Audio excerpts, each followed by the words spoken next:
In 2024, I tracked every single physical item that came into my life. And in total, across all of my categories, I introduced 133 items into my life, which is an average of 11 items per month. Out of those 133 items, 61% were new items, 15% were secondhand, and 23% were gifted. And out of all of those items, I still have 115 of them, or 86%. And while there were many items that I really liked, things that I absolutely love and I will continue to love for who knows how long, majority of the things were items that I really don't need in my life. It would have been the same had I not introduced them into my space. So in 2025, I will be doing a low buy year. A lot of people do low buy years, no buy years. The term is thrown around a lot, but for me personally, it is going to be a low buy year. And so I want to share my experience, what I'm going to do, my rules, my why, everything, just so you can get an idea. I love watching YouTube videos like this, so I hope that this YouTube video will be entertaining and good for other people who are maybe thinking of doing the exact same thing. So without further ado, let's get right into it. Let's start with my whys. Obviously, when it comes to buying less, there's always a reason behind it. The biggest reason right now is that I want to save money. I have a really strict set of amount of money that I want to save throughout the year. In 2024, I bought a lot of things, mainly because I had money. I was working for the first time ever, and there were a lot of things that I had wanted for years, finally got them, and these are the things that I absolutely love, the things that I love that I got, but that also came with other things that I didn't necessarily need. But yeah, the first why is that I want to save money. Number two is that I want to be more environmentally conscious. I feel like this is a thing that I personally am always striving for. It's a little bit hard where I live. I'll get into that later, but bit by bit throughout my life, I want to slowly become more environmentally conscious, eco-conscious, and create less of a carbon footprint with my actions and things that I do. If you want to hear a little bit more about my goals and my thoughts on all of that stuff, I do have a few podcast episodes about it on my podcast, Stagger Stance. I'll link it below. The next one, and it kind of ties to the last one, is that I want to slowly transition my life more into the KonMari method and eco-minimalism. I feel like I wouldn't be able to exactly position myself into a specific category, whether it be KonMari, minimalism, eco-minimalism, so I really want to strive into a good in-between. I want to be an eco-minimalist. The definition for eco-minimalism is buying the least amount of things with the least amount of environmental impact. And then KonMari is buying things that sparks joy and keeping things in your life that spark joy. So I really want to find a healthy middle ground. So this year will just be a year of transition into that lifestyle. Obviously, I'm not going to reach it in a year, but I can bit by bit start moving towards there. Also, guys, I got my nails done and they are the Jinx nails. Pretty cool. This is the first time that I got my nails done in over a year. My last why is that I want to prioritize things that I already have. I have a lot of things and they deserve to be loved because I was the one that introduced them onto this world. I was the one that created a demand for them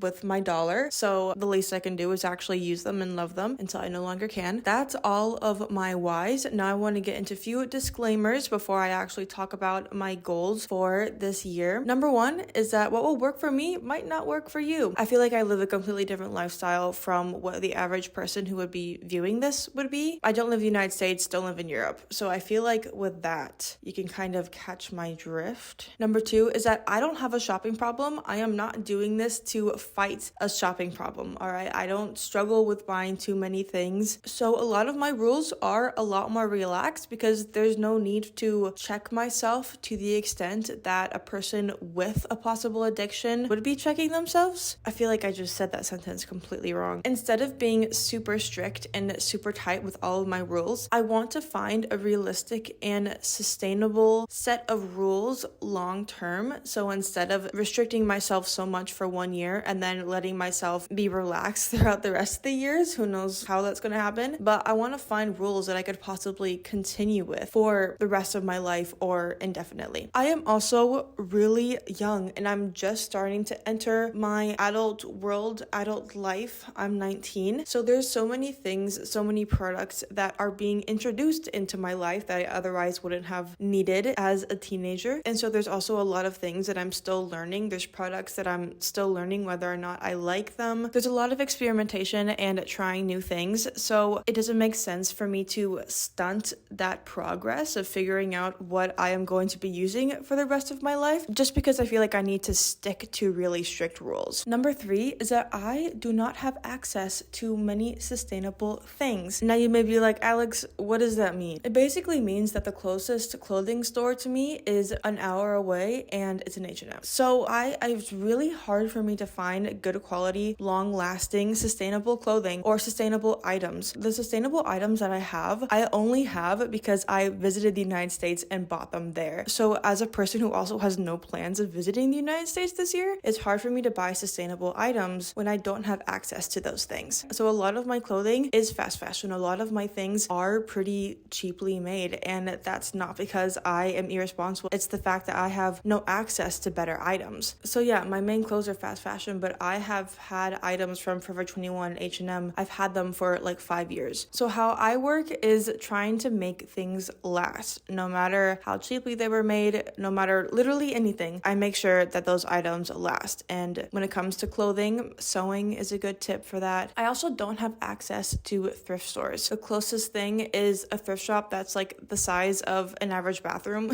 and garage sales every once in a while throughout town. So I really don't have access to secondhand items. So when I am going through my rules and everything, secondhand items don't count in these rules, simply because the fact that I will probably barely have a chance to even find secondhand items throughout this year. And number 4 on the disclaimer list is that I still live with my parents, so these rules may look a lot different. All of my necessities and needs are taken care of. Super thankful for that, super grateful. My rules may not work exactly the same as a person who is living on their own. Alright, so let's go over some overall goals for my low buy year. I am going to have a price max on each of the categories, so I will have a budget for each category throughout the entire year. And I will also have a refill/replacement rule for items that I already have, and I'll talk about that a little bit later. I am going to limit myself to buying certain new items. I'm limiting myself to only 5 new clothing items throughout the year and 6 new items throughout the rest of the other categories. I feel like that is plenty. It is enough of things. That's like 11 new items total. Instead of in 2024 having an average of 11 new items per month, I'll have a total of 11 items throughout the entire year. I also want to make this clear that items that were gifted to me don't count towards these new items in these categories. Already, I am not gifted that many things because people know not to gift me things, because I tell people all the time that I don't want to receive a gift that I didn't know that I'd be receiving, because I cannot confirm that I will give it the life it deserves. I fear that I won't love it enough, and it's just another item on this earth that did not serve its purpose. So not that many people give me gifts. Secondhand items and gifts don't count towards these rules. I'm going to continue to track what I buy. I found that it was extremely insightful, and I really liked how I organized everything. I may switch up a few things, but I definitely am going to continue to track all of my purchases. Also, I want to make this clear that all of my rules here are about physical items that are being introduced into my life. This doesn't count like going out to eat or getting my nails done. Things like that, that's a separate category for me. That's something that I'm not talking about in this video. Those rules are a little more relaxed, and it's a lot easier for me to check myself, so I'm not going to be talking about them in this video. Next is that I'm going to complete my project pan. I have a list of items that I want to complete either the first month, second month, third month, all the way to the end of the year. Just items that I want to complete. They're mainly makeup items and stationery items, so those are things that I will be working on to complete. And lastly, I want to save money. That's like the biggest goal. I want to save money. All right, so now let's go into the deep specifics, okay? I'm going to be using the red light, yellow light, green light method. I saw this on Grace Navit's channel. I followed her for a bit throughout her no-buy year in 2024, and I really like this idea and how it's set up. It makes everything a lot easier just to know that if it's in your red light section, you don't buy it. If it's in your yellow light section, you consider it, you think about it, and if it's in your green light, you don't have to worry about it. All right, let's start with my red lights. Number 1 is stationery items. I don't think I've actually bought stationery items in around 2 years, but it's just something that I want to continue on with. That includes notebooks, pens, paper, all that stuff. Next is nail polish. I only bought 3 nail polishes this year, and I am not using them. And that's just simply because my lifestyle does not allow me to have nail polish. If I want nail polish, it has to be gel polish. polish what I have on right now, and I'm not going to buy a whole set of gel polish just so I can paint my nails. Only reason why I have my nails painted right is because I'm not doing a job that I normally do for this month, and it allowed me to grow my nails out and paint them. Once my job starts up again, I'll no longer be able to keep my nails painted and long. The next red light is if I want to buy an item and it will exceed my budget for the year, I am not going to buy it. Obviously, my budget is to limit myself to not buying these things, so if it exceeds my budget for the year, I'm not going to buy it. Next one is jewelry. My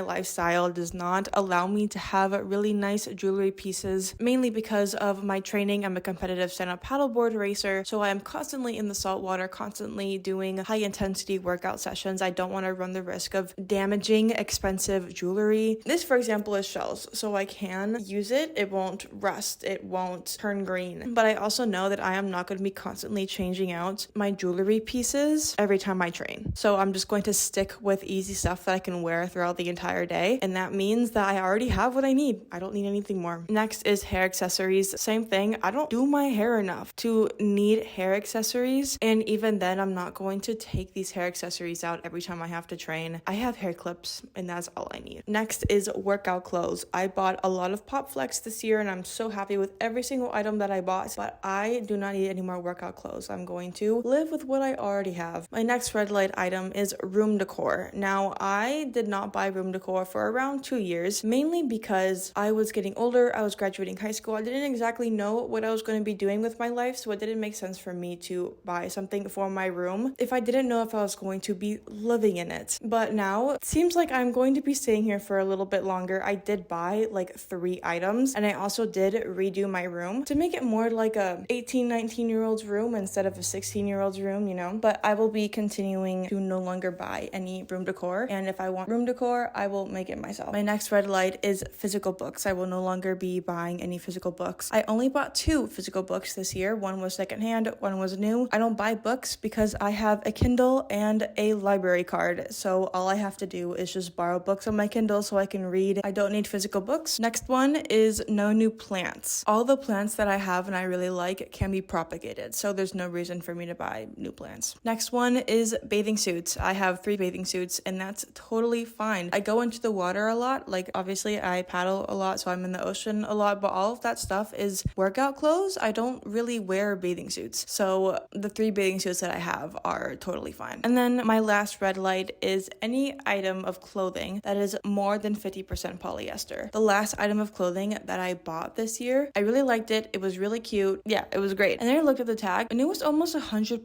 polyester. And I kind of just sat there and was like, oh, this thing isn't even going to last me 5 years. And that was a really big wake up call to just like double check everything that I am buying and making sure that what I am buying is going to last in my life. All right, now let's get into the yellow light category. My first yellow light is anything that I will need for an art project that I will do right then and there if I got that item. A lot of times I will buy something for an art project and I'm like, oh, well, I have this right now, but I'll do it later. And I never actually do it. So I'm only going to buy art supplies for an art project when I know that I'm going to be doing that art project. And then my second yellow light, I only have 2, but the second one is anything that I'm buying that's outside the confines of a physical item. That's things like getting my nails done, going out to eat, all that stuff. When I'm doing these things, I need to think whether or not they are actually going to be serving me and if it goes against my environmental conscious goals or my saving money goals. And lastly, let's go over my green light items. Number 1 is refills or replacements of things that I actually need. There's a lot of things that I plan to finish, like to run out or to use until I can no longer use it, that I won't be replacing, and I think that's totally fine, but I will allow myself to replace items that I know that I really like and am using. I don't think I'm going to be replacing any of my makeup items because I just replaced everything. They just happened to run out at the same time, so I think I'm going to be fine for a very long time. And then my last 2 green lights are things that we already talked about: 5 new clothing items and 6 new items in general throughout the rest of the categories. These are things that I have to genuinely like